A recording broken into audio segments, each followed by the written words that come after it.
Selamat hari yang cerah, kembali lagi bersama aku Boy dalam podcast Balbursa.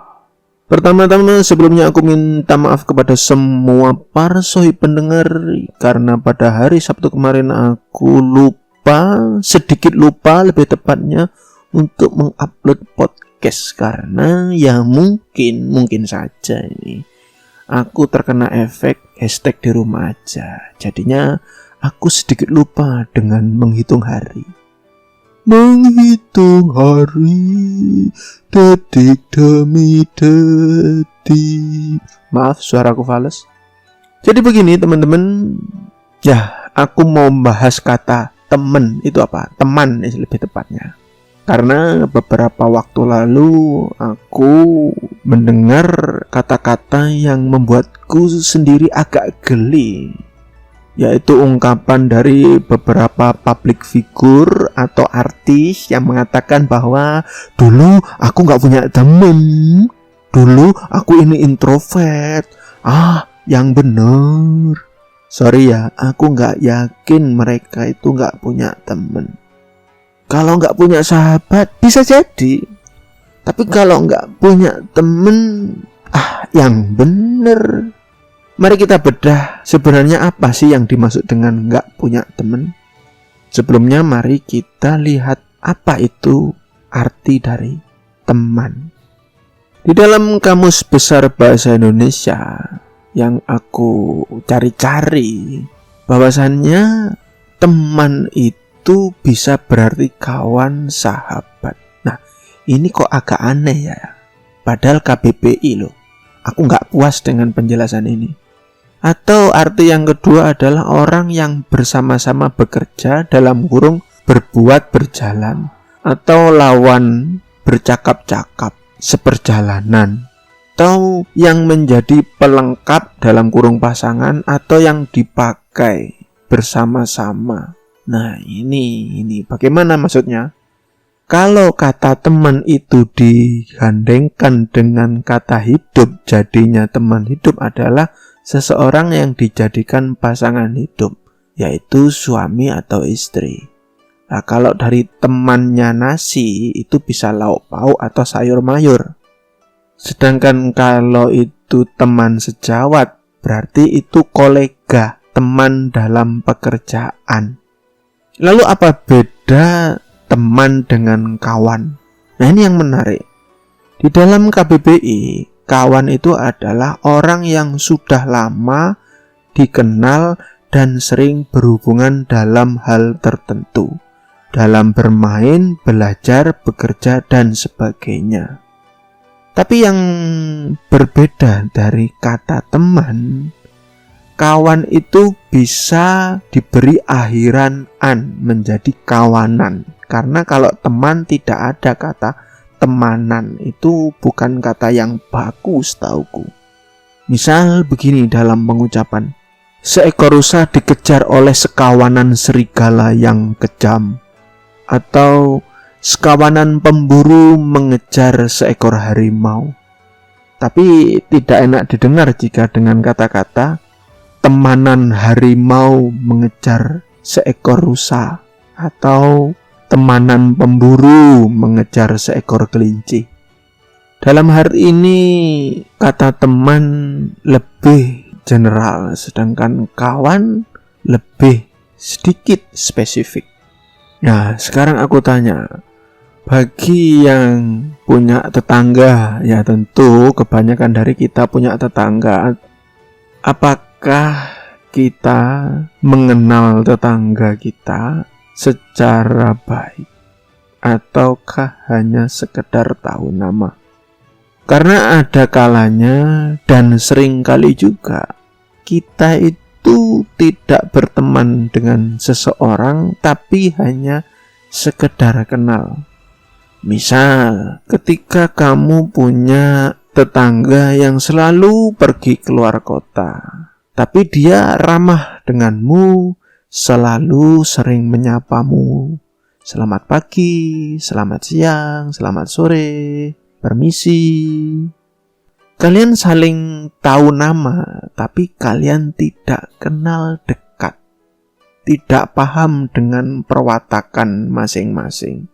Tidak pernah ngobrol lama, apalagi deep talk, tidak pernah.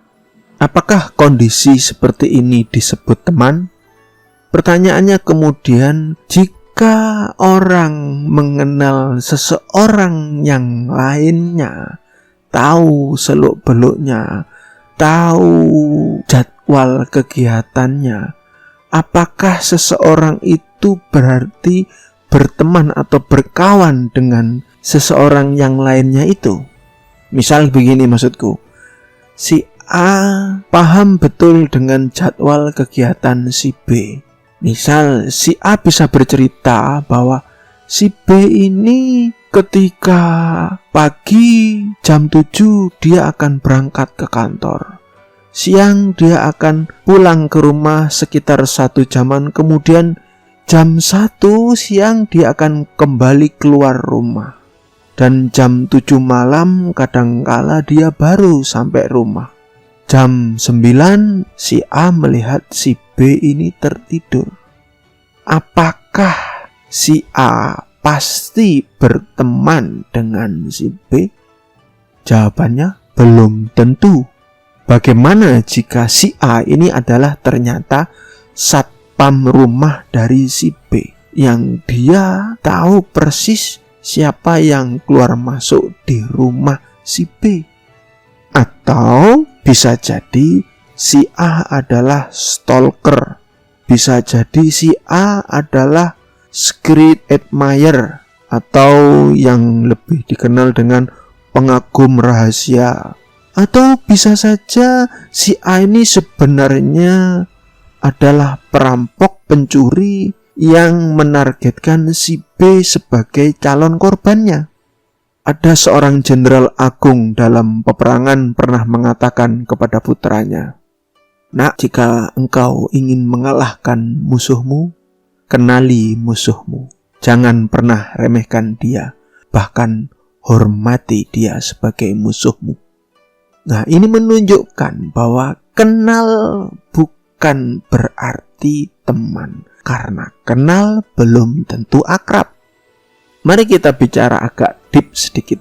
Di dalam agama ada yang namanya suatu lawan dari manusia yang menggoda-goda.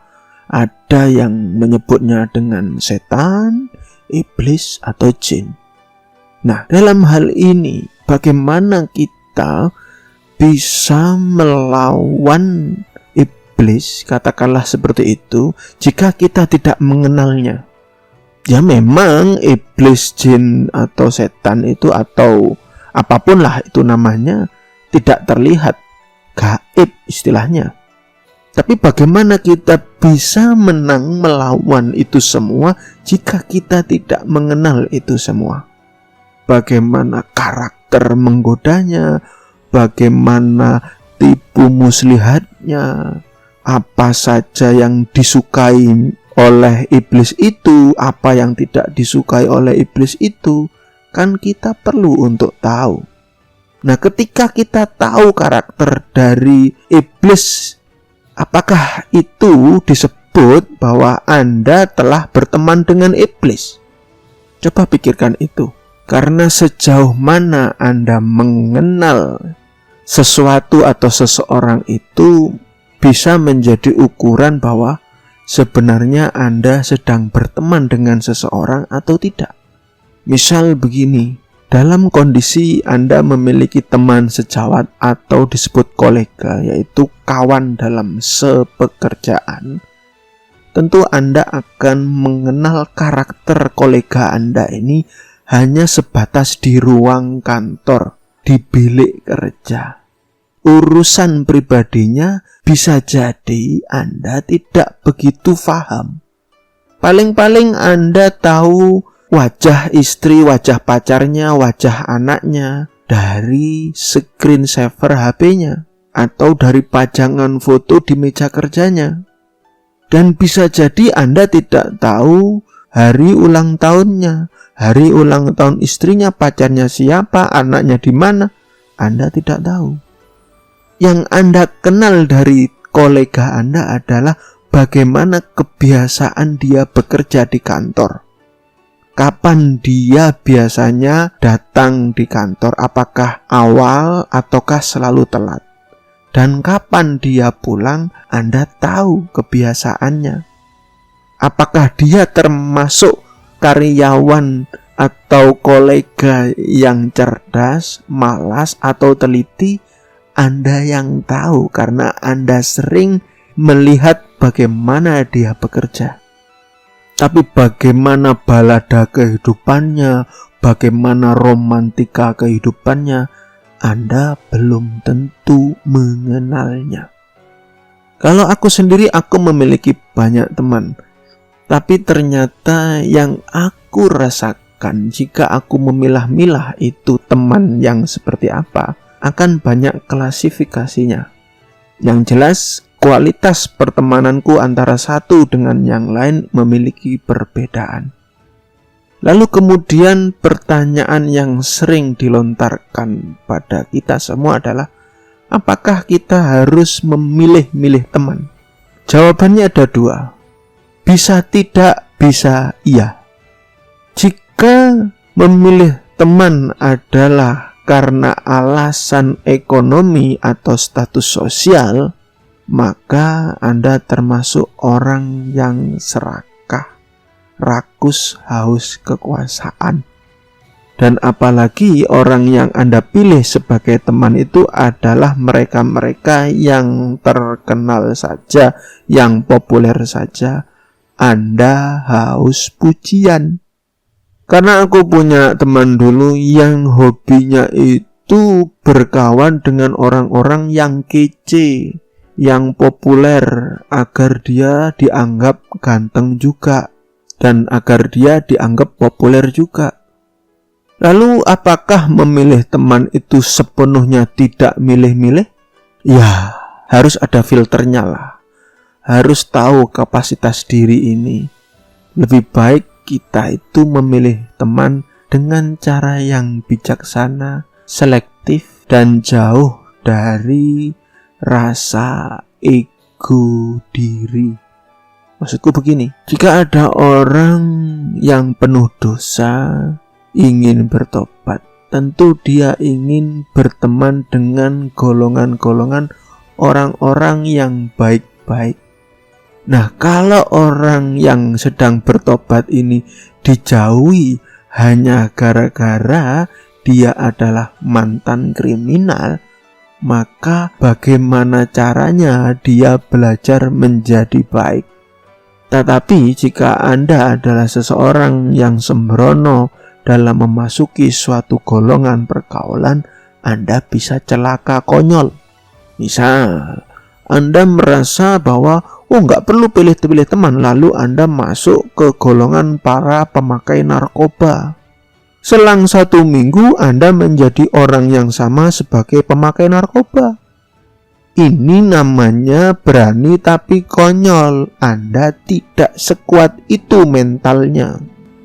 Kalau Anda dihina, mentalmu tempe, mentalmu itu lemah, nggak berani, nggak jantan, gitu aja takut, ya biarin aja. Toh yang menghina Anda itu adalah orang yang hina. Kenapa Anda jadi terhina juga? Kecuali orang yang menghina Anda itu adalah orang yang mumpuni, guru Anda, orang tua Anda yang tujuannya mendidik mental Anda, itu suatu hal yang lain lagi, yang tujuannya mendidik mental Anda.